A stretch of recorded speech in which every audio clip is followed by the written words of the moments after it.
हिमालय की ऊंचाइयों में कुछ स्थान ऐसे होते हैं जहां पहुंचना यात्रा नहीं, स्वयं से मिलने जैसा होता है। आदि कैलाश, जहां पहाड़ ऊंचे नहीं लगते और मन अपने आप थोड़ा विनम्र हो जाता है। आदि कैलाश, जहां मन अपने ही पास लौट आता है। यहाँ रास्ते सिखाते हैं धैर्य, हवा सिखाती है सरलता और खामोशी अपने भीतर झांकना। आदि कैलाश, जहां गति रुकती है और भीतर की आवाज स्पष्ट होने लगती है, और जब लौटते हैं तो साथ कुछ तस्वीरें नहीं, एक ठहराव लेकर लौटते हैं। आदि कैलाश, जहां मन अपने ही पास लौट आता है। आदि कैलाश, हिमालय की ऊंची शिखरों में बसा महादेव का एक दिव्य और रहस्यमय निवास। आज हम जाने वाले हैं अपने पहले पंच कैलाश की यात्रा पर। गुंजी, नाभी और कुटी जैसे सैकड़ों साल पुराने गांवों से होते हुए ये रास्ता हमें इस पवित्र स्थान की ओर ले जाता है। यहाँ का अद्भुत पार्वती सरोवर हो, चाहे महादेव का वास हो या शिव पार्वती का पवित्र विवाह, न जाने कितने ही रहस्यों से भरी है ये पूरी यात्रा। ये स्थान भारत और तिब्बत की सीमा पर स्थित है। हमने अपनी यात्रा गुंजी से शुरू की, जो यहाँ से लगभग 40 किलोमीटर की दूरी पर है, जहाँ ओम पर्वत का पूरा रास्ता 20 किलोमीटर का ऑफ रोड है। वहीं यहाँ तक पहुँचने की 40 किलोमीटर की सड़क लगभग हाईवे जैसी बनी हुई है। ये क्षेत्र और ओम पर्वत की यात्रा मई से अक्टूबर के बीच होती है। जुलाई अगस्त का समय टालना चाहिए, क्योंकि मॉनसून में लैंडस्लाइड का खतरा अधिक होता है। पहले यहाँ पहुँचने के लिए नारायण आश्रम से 4 से 5 दिन का ट्रैक करना पड़ता था। इस यात्रा का सबसे खूबसूरत हिस्सा यही है। इस ओर जाते हुए ये सफर और भी खूबसूरत होता जा रहा है। एक तरफ पहाड़, दूसरी तरफ बहती नदी, बस दिल शांत हो जाता है। पूरा सफर इतना खूबसूरत था कि कहना पड़े आज तक की सबसे खूबसूरत रोड ट्रिप्स में से ये भी एक थी। यहाँ 3 बार चेकिंग होती है और रिटर्न के टाइम भी एंट्री एग्जिट प्रोसेस फॉलो होता है। इसलिए बिना परमिट इस जर्नी पर आने का सोचना भी नहीं चाहिए। पहले यहाँ का ट्रैक नारायण आश्रम से शुरू होता था, जो लगभग 3 से 4 दिन का होता था। नदी का पानी एकदम साफ और पारदर्शी था और वो हमारे साथ साथ बह रही थी, बस रास्ते अलग थे।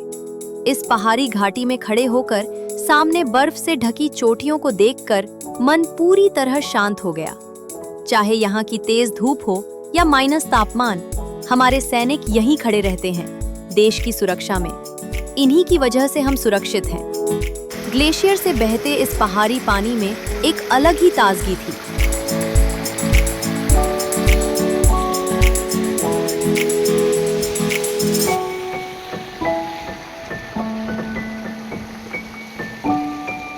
मुझे पीछे बैठकर शूट लेने में वाकई बहुत मजा आ रहा था।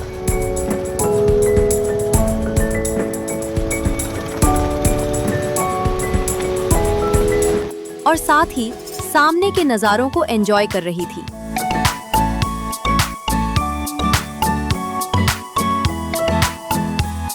ये छोटा सा कुटी गांव, जो आदि कैलाश से लगभग 18 किलोमीटर पहले पड़ता है।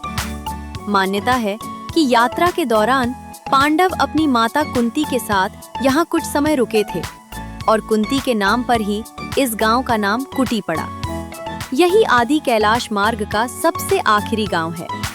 ठंड, ऊंचाई और कठिन रास्तों के बावजूद यहाँ के लोग आज भी खेती करते हैं। ये गांव केदारनाथ से भी अधिक ऊंचाई पर स्थित है और पार्वती कुंड यहाँ से लगभग 3000 फुट और ऊपर करीब 15000 फुट की ऊंचाई पर स्थित है। यहाँ परमिट की जांच होती है और आखिरी चेक पोस्ट पर सेना की ओर से गरम गरम चाय और गरम पानी की व्यवस्था होती है। स्थानीय लोगों से पता चला कि आदि कैलाश की ये 40 किलोमीटर की हाईवे जैसी सड़क सेना ने सिर्फ 2 महीनों में बना दी थी।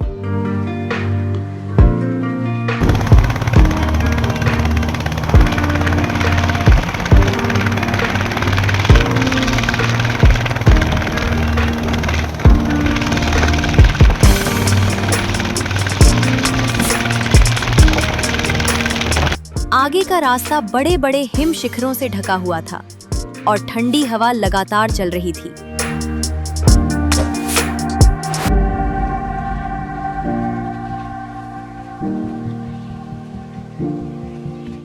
जैसे जैसे हम आगे बढ़ते गए, बर्फ से ढके पहाड़ और भी पास आते गए। रास्ता इतना सुंदर था कि मन में यही ख्याल आया, अगर सफर इतना सुंदर है तो मंजिल कितनी अद्भुत होगी।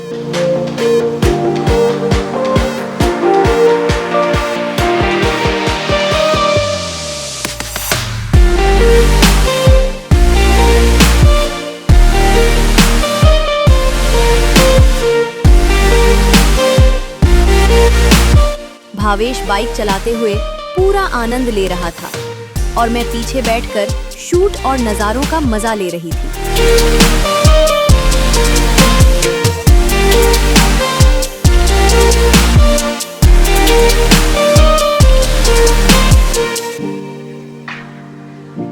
हम आदि कैलाश के बेस कैंप पहुंच चुके थे और मौसम इतना साफ था कि हमें यहीं से कैलाश पर्वत के दर्शन हो गए।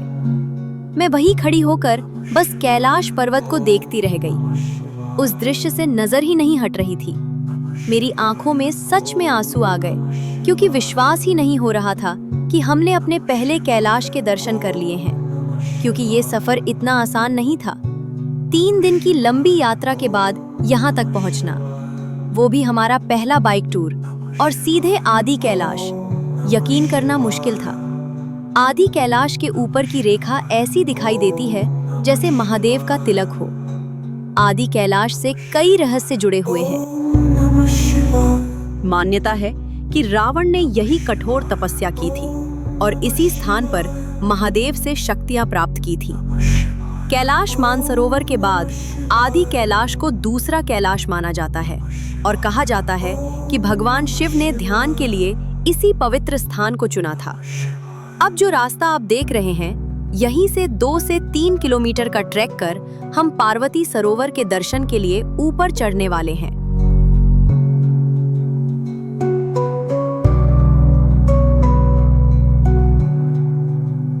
आदि कैलाश का ये बेस कैंप एक छोटी सी घाटी जैसा दिखता है और चारों ओर बड़े बड़े हिम शिखरों से घिरा हुआ है। ओम पर्वत और आदि कैलाश क्षेत्र में ड्रोन उड़ाने की अनुमति नहीं है, इसलिए यहाँ हमने ड्रोन शूट नहीं किया। जैसे जैसे हम ट्रैक करके ऊपर बढ़ रहे थे, नीचे का नजारा और भी सुंदर होता जा रहा था।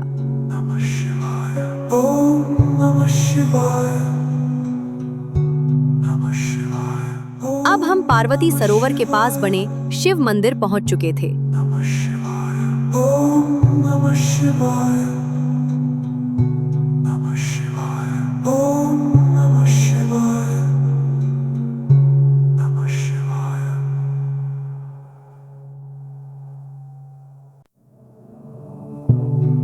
यही सरोवर के पास आपको यह रेलिंग दिखाई देगी।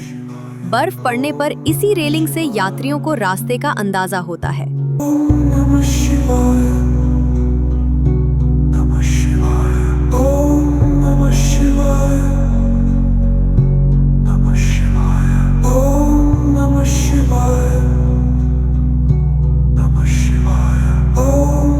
ट्रैक करके मंदिर पहुंचे तो वहां कोई भी नहीं था। ऐसा लग रहा था जैसे सिर्फ हम और शिव पार्वती ही मौजूद हों।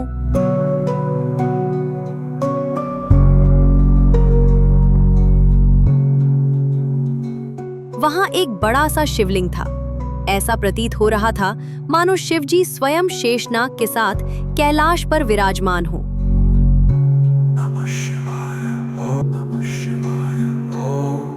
मंदिर के बिल्कुल पीछे से आदि कैलाश का अद्भुत और दिव्य दर्शन होता है। स्वर्ग की सुंदरता की कहानियां तो बहुत सुनी थी, पर यहाँ आकर लगा कि शायद स्वर्ग भी इतना सुंदर न हो।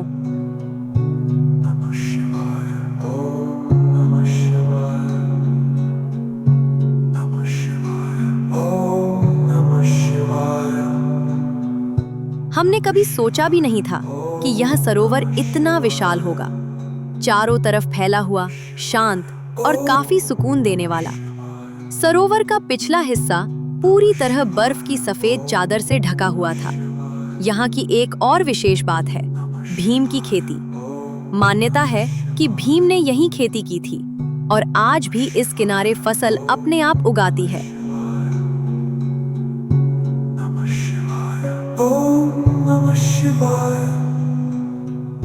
आदि कैलाश बाकी पर्वतों से काफी अलग दिखाई देता है। ये कैलाश मानसरोवर से काफी मिलता जुलता है, इसीलिए इसे छोटा कैलाश भी कहा जाता है। जब हम पार्वती सरोवर से वापस बेस कैंप जा रहे थे, तब ये लोग रास्ते का काम पूरा करके घर लौट रहे थे। उन्होंने हमें बेस कैंप तक लिफ्ट दी और उनके साथ की वो छोटी सी यात्रा बहुत यादगार रही।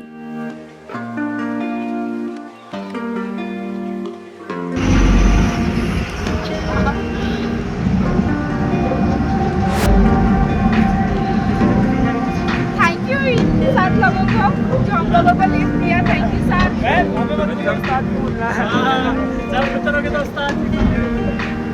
वही है ना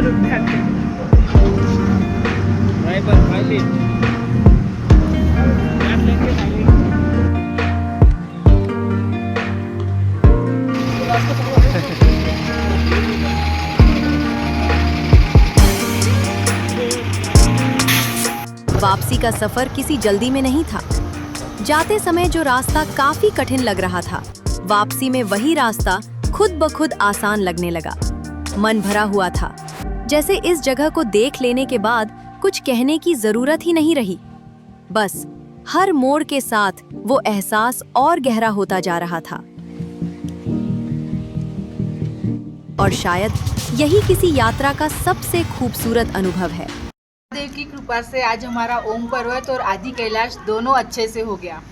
ओम पर्वत पूरा ऑफ रोड है, यहाँ से 20 किलोमीटर और वहाँ से और 12 किलोमीटर निपू लेक है, जहाँ से आपको मानसरोवर के दर्शन होते हैं। बट वो डिपेंड्स कि वेदर कैसा है, तो आर्मी जाने देती है और आपकी बाइक लेके नहीं जाने देगी। वहाँ की लोकल कार रहेगी जो आपको शेयरिंग से मिल जाएगा। आदि कैलाश गुंजी से 35 किलोमीटर है और उसका रोड जो है पूरा चकाचक, मतलब हम लोगों ने एक्सपेक्ट नहीं किया था उतना क्लीन दर्शन हमें मिला है वहाँ पे। यह यात्रा यहीं समाप्त नहीं होती। आगे हिमालय की एक और कहानी हमारा इंतजार कर रही है। मिलते हैं अगले सफर में, दरमा वैली में, पंचाचूली के पहाड़ों के बीच।